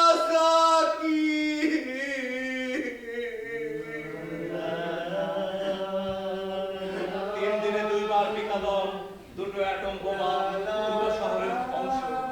মেকানিক্যাল ইঞ্জিনিয়ারকে কে চাকরি দেবে তখন জাপানে? কোন কারখানা আসতো আছে? মাথাটাও বিগড়ে গেছে, যেখানে সেখানে পড়ে পড়ে ঘুমোয়, চাপায়, কুড়িয়ে কুড়িয়ে খায়, দেখা করে। আর এই শহর করে যেন অ্যাটম বোমাকে 2বার পেয়েছে, আবার পেলে আবার মারবে, তাই পালিয়ে পালিয়ে বেড়ায়। পিকাদন, পিকাদন, পিকাদন। এই হলো 1956 খ্রিস্টাব্দের এনেমন। তখন এনেমন, এনেমন আওয়াজ হচ্ছি। তার মানে 1957 মাঝামাঝি কাঁধের কাছে একটা জ্বালা শুরু হলো, সারা গায়ে ফোড়া উঠলো। সরকারি দাতব্য চিকিৎসালয়ের মলমে কোনো কাজ হয় না। শেষে এবিসিসির স্পেশালিস্টরা লুফে নিল তাকে। কেন? Atomic cancer. নাগাসাকিতে এরকম কেস পরীক্ষা নিরীক্ষার জন্য নাকি খুব কম পাওয়া গেছে। তারপর তারপর তারপরে যে মনোকাবাগচির ন্যাকড়া করুন দিন শেষ হলো, নাম খুঁজে গেল তা, সে যে নম্বর হলো হিরোশিমা নাগাসাকির মিলন সংকুত সন্তান 163641। আজও তাই? আমি জানি না, এতদিন বেঁচে থাকবার কথা নয়, কিন্তু তা থেকে আসে যায় 1956 থেকে বেঁচে ছিল সে। যা দেখি তাকে কি বেঁচে থাকা বলে? একে কি তুই বলতে চাইছিস ভয়ে মরে থাকা? শুধু একেই বলছি না ওয়াসা, শুধু এনিমের নতুন বোমার ভয় মরে নেই, আরো হাজার হাজার এনিমন কাগজে আছে, জাপানে আছে, জাপানের বাইরে আছে, ভারতবর্ষে আছে, বাংলায় আছে। তারা পড়া সিগারেট জমিয়ে রাখে না, তারা একটা কুড়োয় না, তারা রাতের বেলা ঘুমের মধ্যে চিৎকার করে ওঠে না, কিন্তু তারা সবাই মনে মনে পালিয়ে বেড়াচ্ছে নতুন নতুন বোমার তাড়া খেয়ে খেয়ে। ঠিক, সবাই জানে যদি আবার যুদ্ধ বাঁধে। যুদ্ধ নয়, যুদ্ধ পরের কথা ওয়াসা, আর সব যুদ্ধ তো প্রকাশ্য নয়। আজ আমাদের দেশে, উপমহাদেশে, সারা বিশ্বে যে সন্ত্রাসী কারবার চলছে, বোমা হামলা চলছে, যে জঙ্গিবাদ চলছে, তাকে নিরীহ জনগণের বিরুদ্ধে বোমাবাদ, সন্ত্রাসী আর জঙ্গিদের যুদ্ধ ঘোষণা নয়? হ্যাঁ, অনেক বড় বোমার কথা যদি বলিস, তাও কি যুদ্ধের অপেক্ষায় বসে আছে? তার মানে এই যে সানজিরো মাসুদা, হিংসা নয়, বিভেদ নয়, সবাই আপনজন। লড়াই নয়, যুদ্ধ নয়, শান্তি প্রয়োজন। যুদ্ধ তো নির্বংশকারী, জীবন জগৎ ধ্বংসকারী। মানবিকতা ছেড়ে কেন পররণসাজ? মানবিকতা ছেড়ে কেন পররণসাজ? নাম সানজিরো মাসুদা, দেশ জাপান, ইয়াইজি বন্ধু, বর্তমান পেশা কারিগরির কাজ করি, কিছু ক্ষেত খামার আছে। তুমি এর আগে কি করতে? মাছধরা জাহাজে খালাসি ছিলাম। আচ্ছা আচ্ছা, তা শেষ কোন জাহাজে কাজ করেছো? হুকুরিও মারু, টুনা মাছ ধরা ট্রলার। হুকুরিও মারু মানে কি জানিস ওয়াসা? Lucky dragon. লাকি, অদ্ভুত লাগ বলতে হবে এই জাহাজটা, রাতারাতি বিখ্যাত হয়ে গিয়েছিল, সব নাবিককে বিখ্যাত করে দিয়েছিল, তাই না সানজিরো? হ্যাঁ, তখন সব কাগজে আমাদের নাম বেরিয়েছিল। কখন? 1954 খ্রিস্টাব্দ জানুয়ারির শেষে ইয়াইজোর ছোট্ট ঘাট থেকে লাকি ড্রাগন বের হলো, আর 5টা মাছ ধরা ট্রলারের মতো বের হলো পুকুরিও মারু, লাকি ড্রাগন। হ্যাঁ, সে বছরে ঠান্ডা বেশি পড়েছিল, মাছ ভালো উঠলো না, খুঁজতে খুঁজতে আমরা দক্ষিণে চললাম। পয়লা মার্চ টুনা মাছের ঝাঁক মিলল, নমর নমর, জাহাজ নমর হলো, জাল পাতা রইল সারা রাত, ভোরে মাছ তুলে ফিরতি বছর রওনা হবার কথা। তুমি সে রাতে কি করছিলে? আমার ওয়াচ ডিউটি ছিল, ডেকের উপরে ছিলাম। তারপর ভোর রাতে হঠাৎ পশ্চিম দিকের আকাশ ঝলসে উঠল একেবারে, সে কি আলো, অনেক উঠলে দেখতে। তারপর দেখি একটা নীল মেঘ যেন নিচ থেকে উঠছে ঘুরতে ঘুরতে, মেঘটা হঠাৎ সাত করে সোজা উঠে গেল আকাশে, নীল রং বদলে টকটকে লাল হয়ে গেল, আকাশ সমুদ্র সব যেন রক্তে লাল হয়ে গেল একেবারে। তখনও কেউ বুঝতে পারেনি, বুঝতে পারলে কি বিকিনির 100 মাইলের মধ্যে নোঙর হয়ে জাহাজ। বিকিনি? হ্যাঁ, বিকিনি অ্যাটলস, 2রা মার্চ 1954 খ্রিস্টাব্দ, হাইড্রোজেন বোমার প্রথম পরীক্ষামূলক বিস্ফোরণ। তারপর হঠাৎ একজন চিৎকার করে উঠলো, বিকিনি! ক্যাপ্টেন তখনই নম্বর তোমার হুকুম দিলেন, নম্বর তোলো! ইঞ্জিন চালু হলো, আর সেই সময়ে আর ফাটানো আওয়াজ, আর সে কি ঢেউ, জাহাজ ফিরতি পথে। তারপর বিষ বিষ খালি বিষ, আকাশ থেকে বিষ ঝরে পড়লো। প্রথম ভেবেছিলাম কুয়াশা, তারপর মনে হলো ফিনফিনে বরফ, কিন্তু বরফ ওখানে কি করে পড়বে। তারপর দেখি ধুলা, খুব মিহি সাদা ধুলা, দেখতে দেখতে গা মাথা সারা জাহাজ সাদা হয়ে গেল একেবারে। পরে জাহাজ ভর্তি ওই সাদা ধুলা, আমরা ধুয়ে মুছে সাফ করলাম। কে জানতো তখন বিষ ঘাটছি? কখন বুঝবে সে কথা? ইংরেজি একজন বড় গায়ের শক্তি পাড়া দাঁড়াতে পারে না, পটলের দুজন বমি করে, জ্বর উঠে, সাথীর পরে সবার চোখে সারা গায়ে লাল লাল ঘা,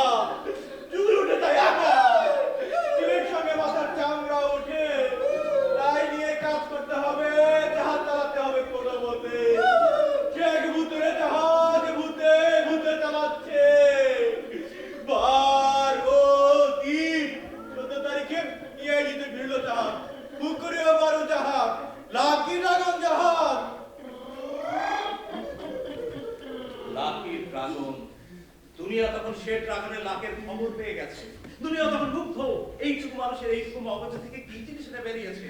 9 বছর ইউরেনিয়াম প্লুটোনিয়ামকে 90 বছর পেছনে ফেলে রেখে এগিয়ে গেছে হাইড্রোজেন। হাইড্রোজেন গ্যাসের পরমাণু ভেঙে চুড়ে ভেঙে মানুষের হাতে পৃথিবীকে লোপাট করে দেওয়ার অপূর্ব শক্তি।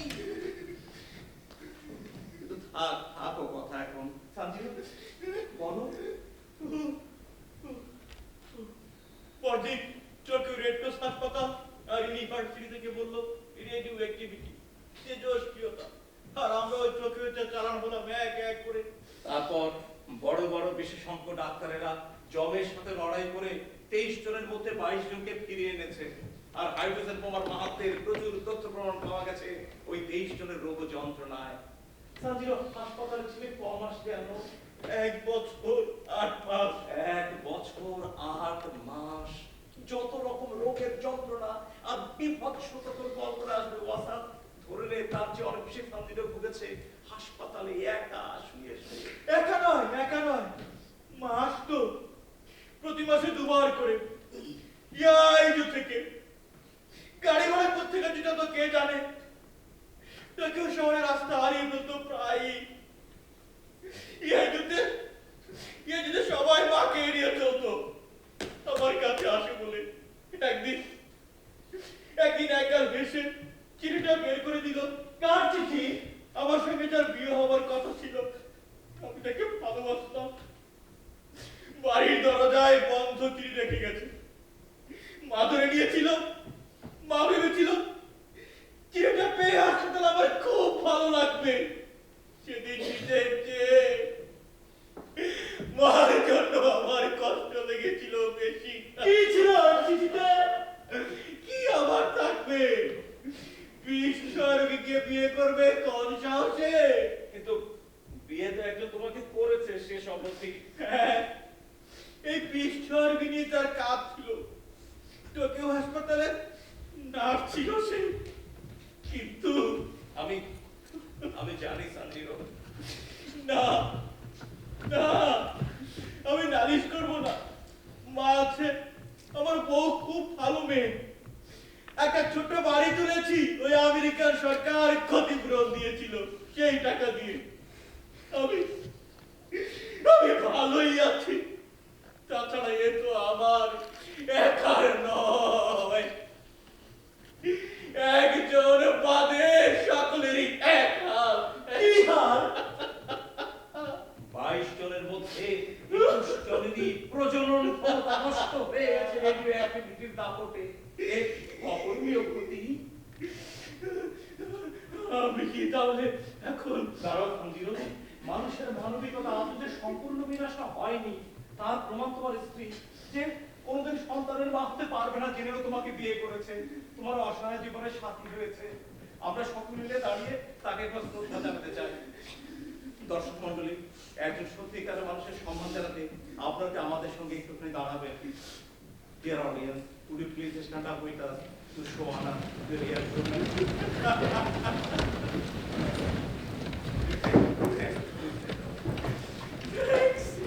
Thanks a lot. Thanks a lot. Thanks everybody.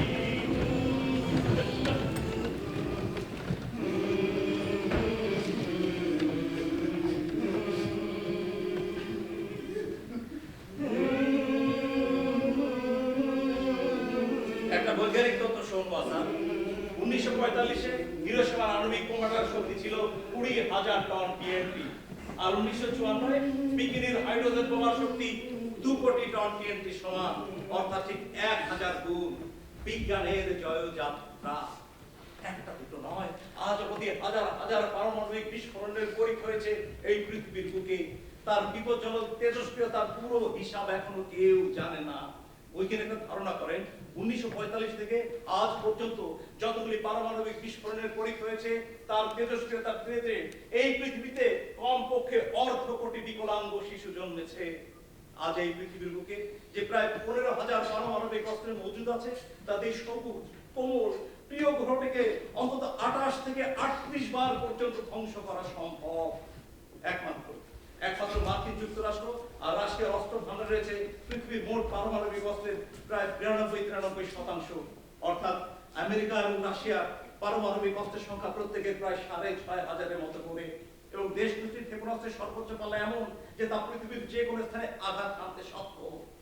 আরো উল্লেখযোগ্য সংখ্যক পারমাণবিক অস্ত্রের মজুদ আছে ব্রিটেন, ফ্রান্স, চীন প্রভৃতি পরাশক্তির হাতে। আর এদের দেখা দেখি আর নতুন নতুন দেশ যোগ দিচ্ছে বিপজ্জনক খেলায়। আর এভাবে আমাদের ধ্বংসের জন্য যুদ্ধকেই করা হচ্ছে ত্বরান্বিত। উল্টে ঘুরবে! উল্টো! দল! আরামে দাঁড়াবে! আরামে যা! সাবধান! দল! ডানবামে ঘুরবে! ডানবামে ঘুর! দল! সামনের দিকে জলদি চলবে! জলদি চল! উল্টো ঘুর!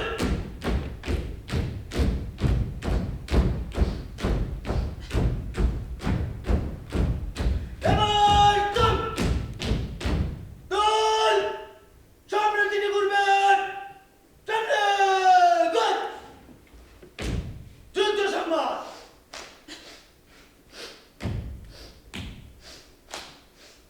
ভূগর্ভে ভারতের পারমাণবিক বিস্ফোরণ। ভারত গত 11-3টি ও 13-2টি পারমাণবিক বিস্ফোরণ ঘটাইয়াছে। পারমাণবিক বিস্ফোরণের ঘটনায় ভারতের সর্বত্র আনন্দের বন্যা বহিয়া গিয়াছে। দলিখিত ভাগ 12 ও 14 মে 1998।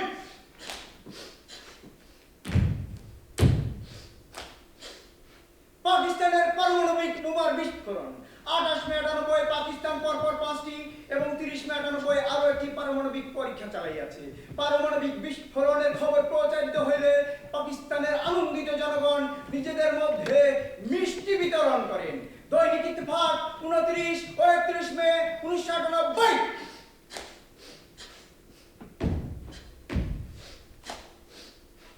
দল! পাবে দল রাখবে! পাবে দল!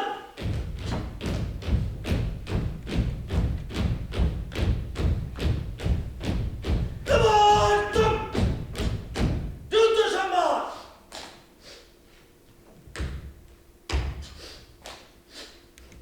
হাইড্রোজেন বোমার সফল পরীক্ষা উত্তর কোরিয়ার। সারা বিশ্বকে বুড়ো আঙুল দেখিয়ে 6 জানুয়ারি 2016 প্রথমবারের মতো হাইড্রোজেন বোমার সফল পরীক্ষা চালিয়েছে এমন দাবি করেছে উত্তর কোরিয়া। এর আগে 2006, 2009 ও 2013-এ আরো 3 দফা পারমাণবিক পরীক্ষা চালায় উত্তর কোরিয়া। যুক্তরাষ্ট্র এই পরীক্ষার বিষয়ে নিশ্চিত নয় বলে উল্লেখ করেও উত্তর কোরিয়ার যে কোনো ধরনের উস্কানির যথাযথ জবাব দেওয়ার হুমকিও দিয়েছে। দৈনিক প্রথম আলো 7 জানুয়ারি 2016।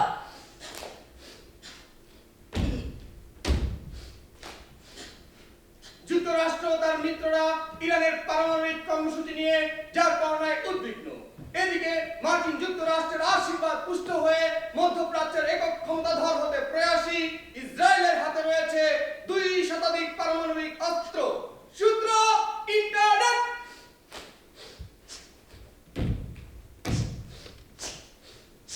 একাত্তরে পারমাণবিক যুদ্ধ বাঁধতে পারত।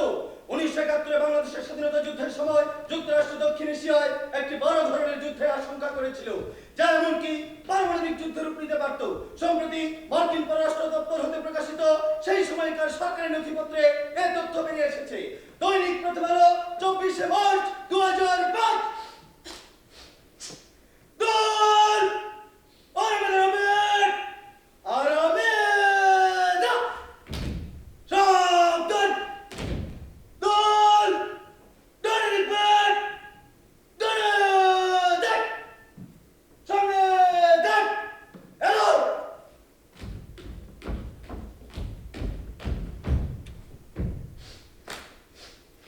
ভারতীয় হামলা, যুদ্ধ শুরু।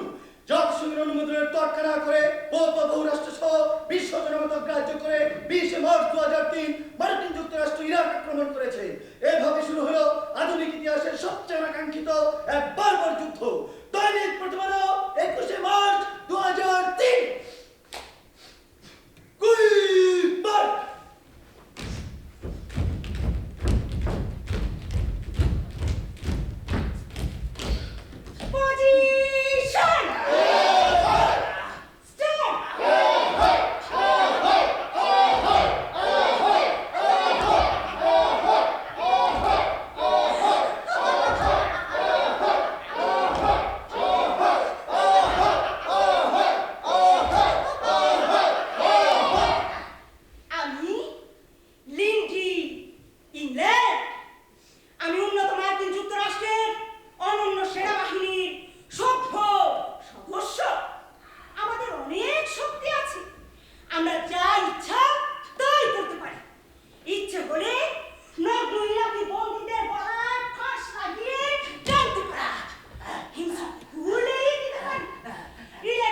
শান্তিতে রাখা, টয়লেটে খাবার ফেলে ক্ষুধার্ত বন্দীদের অস্ত্রের মুখে সে খাবার খেতে বাধ্য করা।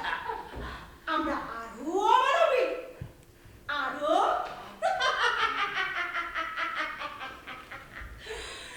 অনেক কিছুই করতে পারি, কারণ আমরা উন্নত মার্কিন যুক্তরাষ্ট্রের অনন্য সেনাবাহিনীর সভ্য সদস্য। এই, পৃথিবীতে এমন কি কোনো যুদ্ধ আছে যেখানে প্রতিপক্ষের বন্দীদের উপর অমানবিক অকথ্য আর বর্বর নির্যাতন চলে না? লুপ্তরাজ, ধর্ষণ, খুন আর পাশবিকতা ছাড়া কি কোনো যুদ্ধের সাক্ষ্য ইতিহাসে আছে? তাহলে ওই আবু গারিব কারাগার আর ইরাক যুদ্ধ নিয়ে এত কথা কেন?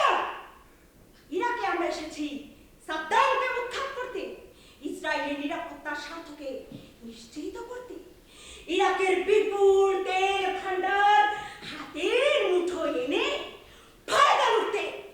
ওই দুর্বল জাতিসংঘ পারলে আমাদের কিছু করো। অনবরত এমন পরিস্থিতির মুখোমুখি হতে হতে ইরাকি তরুণ মুনতাজার আল জাহিদি যদি মার্কিনীদের ভিন্ন ইরাকনীতির প্রতি জুতা ছুঁড়ে দিয়ে বলে নে কুত্তা এই দেশের বিদায় চুম্বন, তবে কি তাকে খুব বেশি দোষ দেওয়া যায়? We America, we teach democracy to the দৌড়ার তাড়াতাড়ি সামনের দিকে জলদি চলবে, জলদি চল। শান্তি নয় যুদ্ধ চাই, শান্তি নয় যুদ্ধ চাই, শান্তি নয় যুদ্ধ চাই, শান্তি নয় যুদ্ধ চাই, শান্তি নয় যুদ্ধ চাই, শান্তি নয় যুদ্ধ চাই, শান্তি নয় যুদ্ধ চাই, শান্তি নয় যুদ্ধ চাই। কেবল চল একটা ব্যবসা কর। ওয়াসা শান্তি নয় যুদ্ধ চাই বলে আজ যারা আস্ফালন করছে তারা জানে না যে যুদ্ধের ভয়াবহ প্রভাব থেকে তারা কেউ রেহাই পাবে না। ভারত ও পাকিস্তানের কথাই সব। ভারত ও পাকিস্তান পাশাপাশি হওয়ায় এক দেশে বিস্ফোরণের প্রতিক্রিয়া অন্য দেশে এড়াতে পারবে না এমনকি বাংলাদেশও। আর সম্ভাব্য যুদ্ধে যদি ভারতের পক্ষে রাশিয়া আর পাকিস্তানের পক্ষে চীন তাদের পারমাণবিক অস্ত্র সহযোগ দেয়, তাহলে যে পরিণতি সৃষ্টি হবে তা অকল্পনীয়। তাহলে এবার কার কার ধরে দাঁড়াবার পালা? বৈজ্ঞানিকের। কাকে ডাকবে? পাকিস্তানের পরমাণু বিজ্ঞানী আব্দুল কাদের খান, নাকি ভারতের পরমাণু বিজ্ঞানী শান্তিনিকেতন থেকে দেশিকোত্তম আর ভারতের সর্বোচ্চ খেতাব ভারত রত্ন উপাধি প্রাপ্ত আবুল পাকির জয়নুল আবেদিন আব্দুল কালাম? না, এদের কাউকে নয়, বরং সকল পরমাণু বিজ্ঞানীদের গ্রুপে ডাকতে চাই। কে? বলছি, আগে এই খানটা পড়ো। কি এটা? একটা চিঠি আমেরিকার প্রেসিডেন্ট ফ্রাঙ্কলিন ডেলানো রুজভেল্ট 1939 এর 3 আগস্ট এই চিঠিটা পেয়েছিলেন। ফ্রান্সের জলীয় আমেরিকার প্রেমী আর সেনাদের কাজের মধ্য দিয়ে গত মাস তারিখের ভেতর একটা নতুন সম্ভাবনার সৃষ্টি হয়েছে। যথেষ্ট পরিমাণে ইউরেনিয়ামে একটা নিউক্লিয়ার চেইন রিঅ্যাকশন আরম্ভ করা সম্ভব, যা কাজে লাগিয়ে প্রচন্ড শক্তিশালী বোমা তৈরি করতে পারা ধারণার অতীত নয়। এই চিঠি পাওয়ার পর রুজভেল্ট যে বিরাট প্রচেষ্টা আরম্ভ করলেন, তার নাম দেওয়া হলো ম্যানহাটান প্রজেক্ট। গত মহাযুদ্ধের মধ্যে এতে খরচ হলো $2 বিলিয়ন মার্কিন। পৃথিবীর সবচাইতে প্রতিভাশালী বিজ্ঞানীদের বিরাট দল বছরের পর বছর একযোগে খাটলেন। চরম গভীরতার মধ্য দিয়ে আলাদিনের দৈত্য বেরোলো সূক্ষ্মাতি সূক্ষ্ম পরমাণু ভেঙে।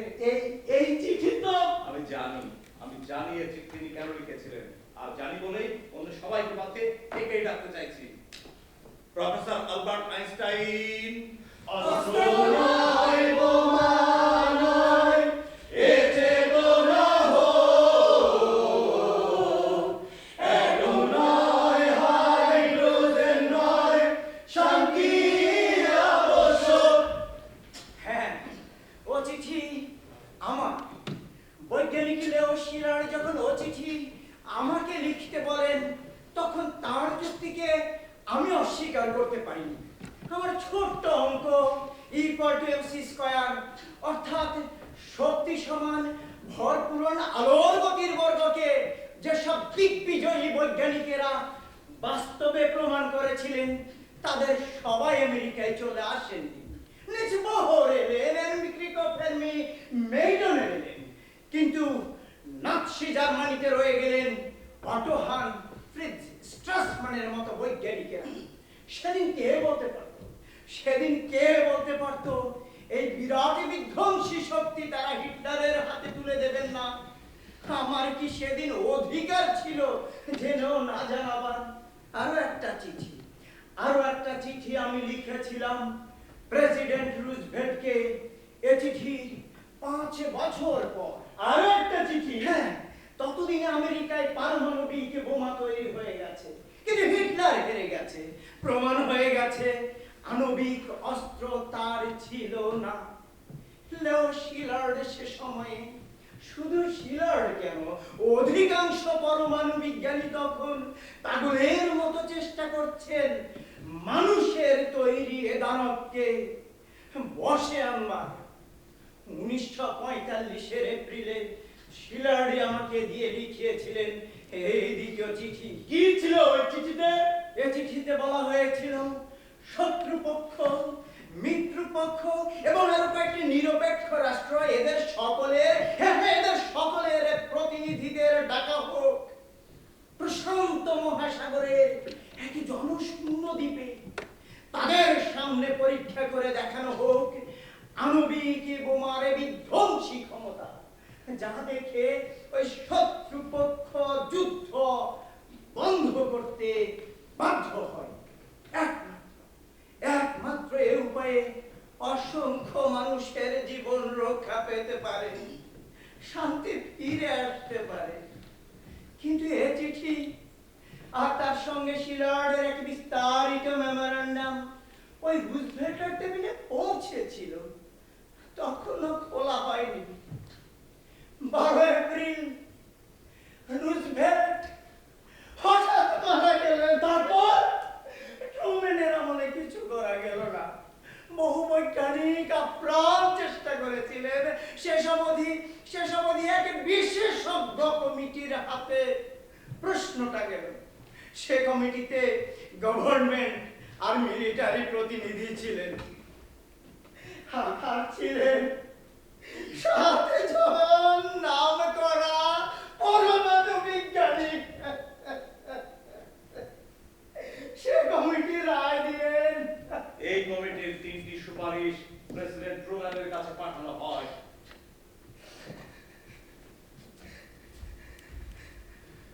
এক, জাপানের উপরে যত শীঘ্র সম্ভব এই বোমা ব্যবহার করা হোক। 2, বোমার লক্ষ্যস্থল যৌথ হওয়া উচিত, অর্থাৎ কোন সামরিক ঘাঁটি বা কারখানা যার চারিদিকে অথবা পাশে বিধ্বস্ত হওয়ার মতো বহু বাড়ি ঘর আছে। 3, বোমাটির চরিত্র সম্বন্ধে কোন সতর্কবাণী যেন আগে থেকে না দেওয়া হয়। এই শেষ প্রস্তাবটি এত ভয়ানক যে নৌবাহিনীর প্রতিনিধি আপত্তি করেছিলেন। কিন্তু কমিটির বৈজ্ঞানিকেরা হিরোশিমার ছবি আমি দেখেছি। আমার মনে হয়েছিল যদি জানতাম বৈজ্ঞানিক না হয়ে মিস্ত্রি হতাম। সেই ছবি দেখবার পর আপনি এক জাপানি প্রকাশকের কাছে একখানা চিঠি লিখেছিলেন।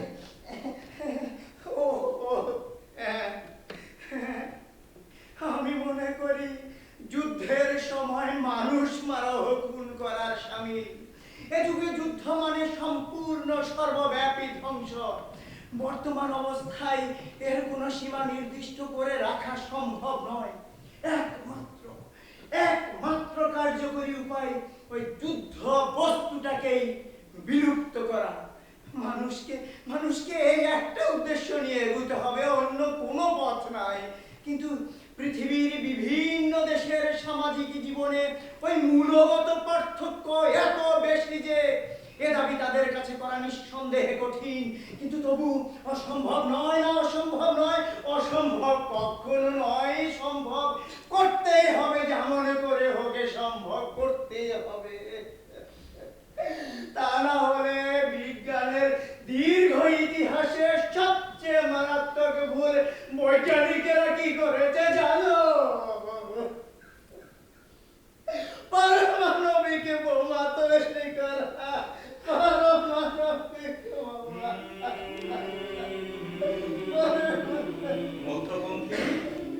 মধ্যপন্থী সুমন, তুই এসব ছেড়ে দে। আমি ছেড়ে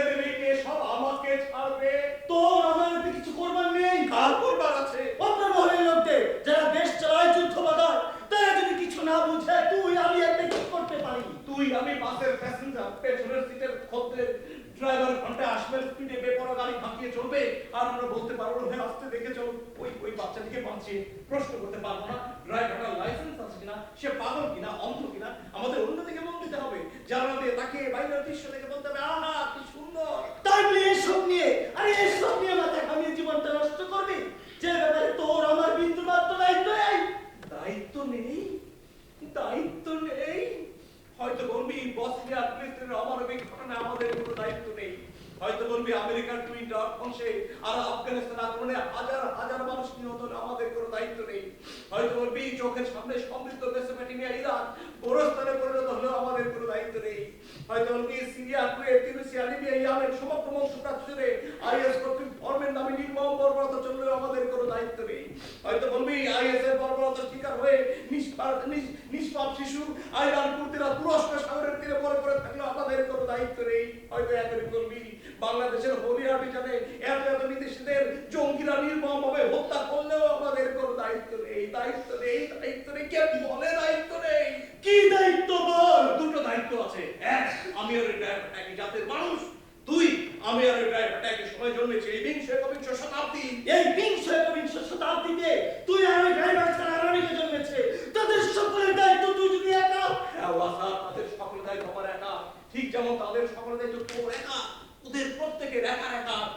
মনে কর আজ থেকে হাজার বছর পরে বিংশ শতাব্দীর মানুষেরা ইতিহাস ঘেটে আমাদের কাহিনী উদ্ধার করেছে, না কুচকে আঙুল দেখে বলছে দেখো বিংশ একবিংশ শতাব্দীর মানুষ আত্মঘাতী বিকৃত বুদ্ধি জানোয়ার কতগুলো। কি জবাব দিবি তুই? জবাব দেওয়ার জন্য আমি বেঁচে থাকবো না। কিন্তু আমি বেঁচে থাকবো, আমাকে বেঁচে থাকতে হবে। বিংশ শতাব্দীর মানুষের আমার পক্ষ থেকে সমর্থন করতে আমাকে বেঁচে থাকতে হবে। পৃথিবী মরে গেল বেঁচে থাকতে হবে, তোমাকে সমর্থন করতে হবে, বলতে হবে তুমি আমার পক্ষ থেকে বিচার করতে হলে বিচার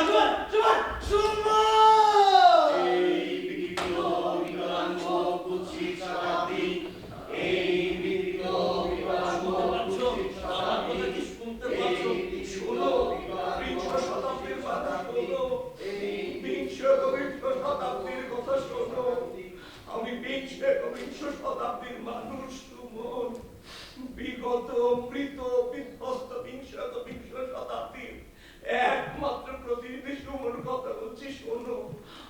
আমার শতাব্দী নির্দোষ, আমার ত্রিশ শতাব্দী সুন্দর শান্ত পবিত্র মানুষেরা শোনো, আমার সময় আমার শতাব্দীও সুন্দর হতে পারত, বিংশ একবিংশ শতাব্দীর মানুষরাও শান্ত হতো পবিত্র হতো যদি না মানুষের জন্মগত চিরশত্রুতার সর্বনাশ করত। মানুষের এই জন্মগত চিরশত্রু মানুষ নিজে। লুকিয়ে থাকা শত্রুর চেহারা দেখে ফেলেছে, তাই চাই আত্মরক্ষা, নিজের কাছ থেকে নিজের আত্মরক্ষা। ত্রিশ শতাব্দীর অমৃতের পুত্রা শোনো, তোমাদের জন্ম আমার শতাব্দীর যন্ত্রণা বিকৃত গর্ভ বেদনায়। কাকে বিচার করছে? নিজের মাকে। বলো, জবাব দাও। জবাব দিচ্ছ না কেন? ত্রিশ শতাব্দী জবাব দিচ্ছ না কেন? ত্রিশ শতাব্দী জবাব দিচ্ছে না। হয়তো বিংশ শতাব্দী নেই, হয়তো এই বিংশ একবিংশ শতাব্দীর পর আর কোনো শতাব্দী আসেনি। এই বিংশ একবিংশ শতাব্দীতে হয়তো ধ্বংস হয়ে গেছে সব কিছু, আলো নিভে গেছে পৃথিবী, কিন্তু আমি আছি, আমি সুমন আছি, আমি সুমন কালের দায়িত্ব ঘাড়ে নিয়ে বলছি আমি জবাব দেব। এই বিংশ একবিংশ শতাব্দীতে আমি জবাব দেব, আজ কাল চিরদিন। তুমি কি করবে ঠিক করেছো? তুমি তুমি তুমি তোমরা এই তুমি ঠিক করেছো? তুমি তুমি তোমরা তোমরা কি করবে ঠিক করেছো? তোমরা কি করবে